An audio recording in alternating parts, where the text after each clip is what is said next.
Mr. Speaker, let me now turn to the ongoing crisis in Israel and Gaza. The crisis was triggered by Hamas raining hundreds of rockets on Israeli cities, indiscriminately targeting civilians in contravention of all humanitarian law and norms. In the last fortnight, Hamas has fired 1,850 rockets at Israeli cities. This unprecedented barrage continues to this moment, with Hamas rejecting all proposals for a ceasefire, including those put forward by the Egyptian government. I've been clear throughout this crisis that Israel has the right to defend itself. Those criticising Israel's response must ask themselves how would they expect their own government to react if hundreds of rockets were raining down on British cities today. But I share the grave concern of many in the international community about the heavy toll of civilian casualties. The figures are very disturbing. Over 500 have now reportedly been killed in Gaza and over 3,000 people injured.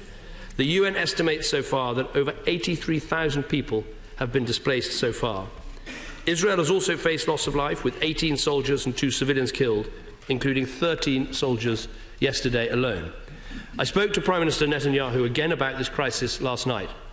I repeated our recognition of Israel's right to take proportionate action to defend itself and our condemnation of Hamas's refusal to end their rocket attacks, despite all international efforts to broker a ceasefire. But I urged him to do everything to avoid civilian casualties, to exercise restraint and to help find ways to bring this situation to an end. Prime Minister Netanyahu made clear that Israel had been ready to accept each of these ceasefire proposals and had unilaterally implemented a temporary ceasefire in the hope that Hamas would follow suit. My right honourable friend, the Foreign Secretary, has spoken to President Abbas to welcome his support for a ceasefire and underline our wish to see the Palestinian Authority back in Gaza. The UN Security Council met in special session last night and issued a call for an immediate ceasefire. The Council expressed serious concern about rising casualties and called for respect for international humanitarian law and the protection of civilians. Mr. Speaker, we strongly endorse that call. It is vital that Hamas recognise the need to enter serious negotiations to end this crisis. In particular, we urge Hamas to engage with the ceasefire proposals put forward by the Egyptian government.